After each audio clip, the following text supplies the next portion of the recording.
E aí pessoal, tudo beleza?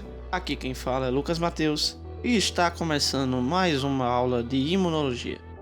E essa é a aula 5, Imunoglobulinas, parte 1. Essa aula vai ser dividida em duas partes. Essa primeira parte vai falar sobre a definição, a estrutura e as funções gerais das imunoglobulinas. Então vamos lá.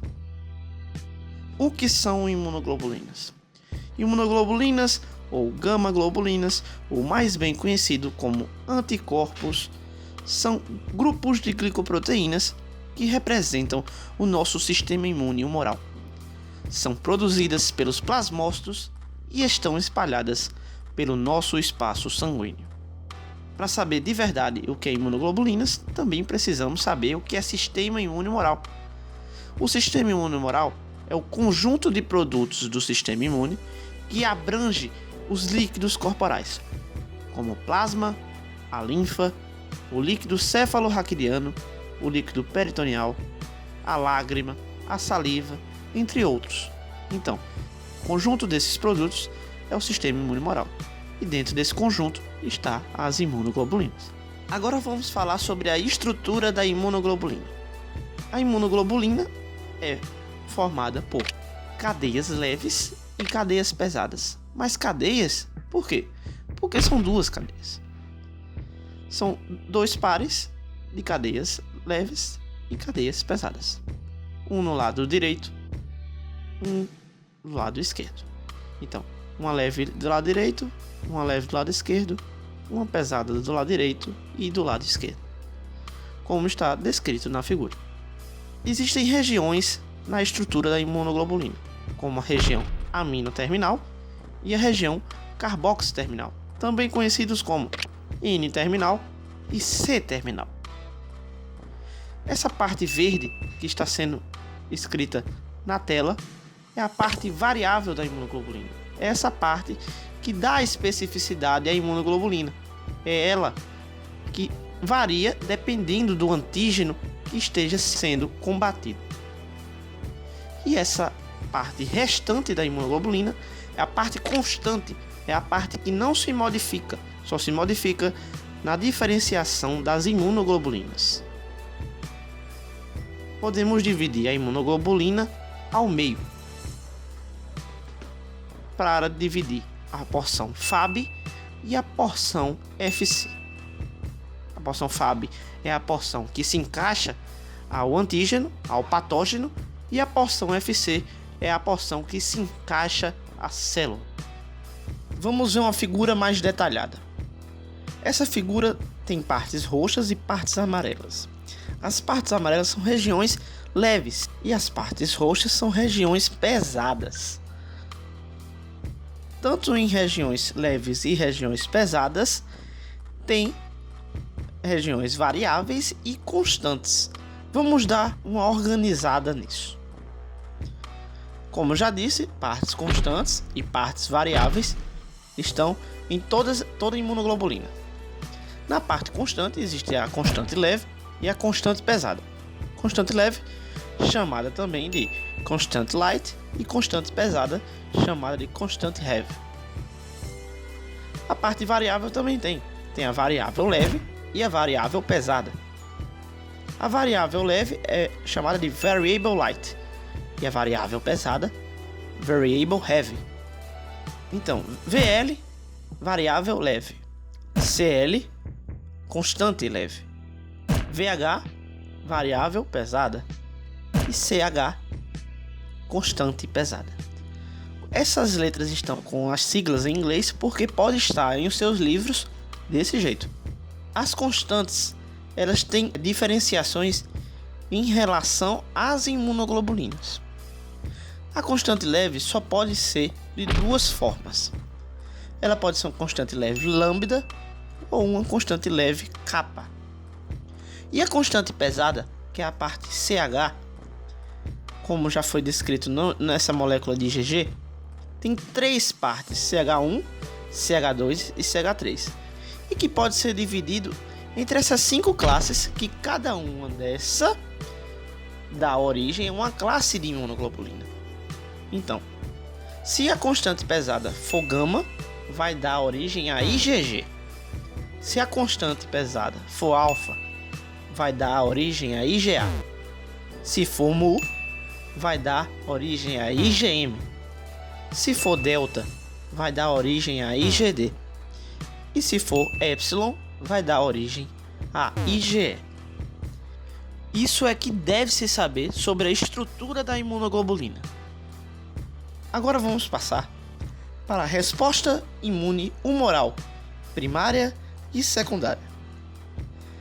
Resposta imune primária contra resposta imune secundária.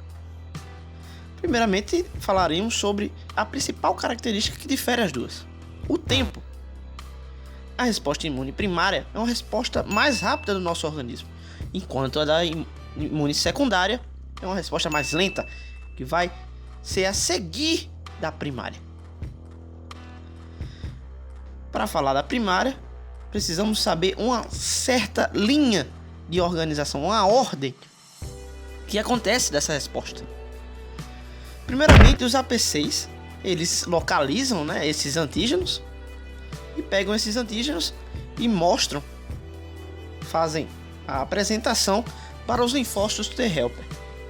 Os linfócitos T helper, juntamente com os linfócitos B, que também podem receber esse antígeno, tipo assim: olha, peguei esse cara aqui, esse cara é do mal, esse cara é um criminoso, tá tentando entrar e matar nosso organismo.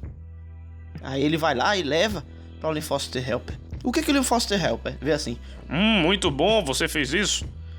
Então vamos lá, vou mandar aqueles linfócitos B prepararem uma surpresinha para eles. Aí os linfócitos B recebem essa chamada. O que é essa chamada dos linfócitos T helper? Os linfócitos T helper mandam citocinas. Essas citocinas são moléculas sinalizadoras que vão indicar para os linfócitos B para produzirem anticorpos para aquele determinado antígeno que foi apresentado aos linfócitos T. Aquele antígeno que invadiu o organismo e foi reconhecido pelos linfócitos. Então os linfócitos B vão se ativar e vão virar plasmócitos. Mas espera aí, os APCs apresentam os antígenos para os linfócitos e a doença mostra os sintomas no organismo. É aquela seguinte situação: você pega aquela doença pela primeira vez, tipo uma catapora. Pegou a catapora vai ter um determinado tempo de amostra de sintomas, que ela vai se tornar sintomática. Você fica com febre, fica passando mal, aparecem as manchas no corpo. Aí, depois de um tempo, você tomando os medicamentos e juntamente com o seu sistema imunológico, a resposta imune secundária entra em ação e começa a produzir esses anticorpos. Então, a produção de anticorpos começa na resposta imune secundária. A resposta imune secundária é específica contra um determinado antígeno e também é a resposta onde tem produção de anticorpos. Então, se ligar que na resposta imune secundária há a produção de anticorpos e também a memória imunológica, já que uma parte dos linfócitos B vão ficar com a parte de memória imunológica e outra parte vai cuidar da produção de anticorpos. Se ligando no gráfico que está no meio da tela, essa parte onde está o número 1 é a parte que está dizendo a resposta imune humoral primária. Primária. Tá vendo só que há um aumento na linha e depois uma diminuição, já que o corpo não consegue, pela resposta imune primária, derrotar esse antígeno, esse invasor. Depois de algum tempo, essa linha irá aumentar. E essa linha quer dizer a produção, a quantidade de imunoglobulinas que está sendo produzida no nosso organismo. É nessa hora, no ápice do gráfico da resposta imune secundária, é que o organismo vai começar a destruir por completo os antígenos que estão dentro do nosso organismo. Funções das imunoglobulinas. As imunoglobulinas protegem o organismo extracelularmente. Já foi dito que elas estão fora das células, é um produto que está fora das células. Por isso que é extracelular. Elas anulam o efeito de toxinas e venenos. Vamos dar o exemplo do soro.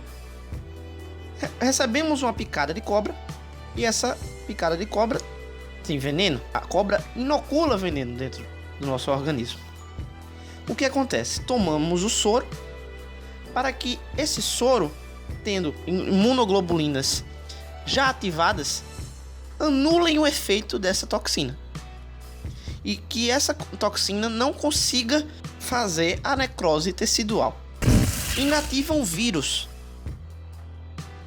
Eles ativam e fixam o sistema complemento. A ativação e a fixação do sistema complemento, como já foi dito anteriormente na aula do sistema complemento.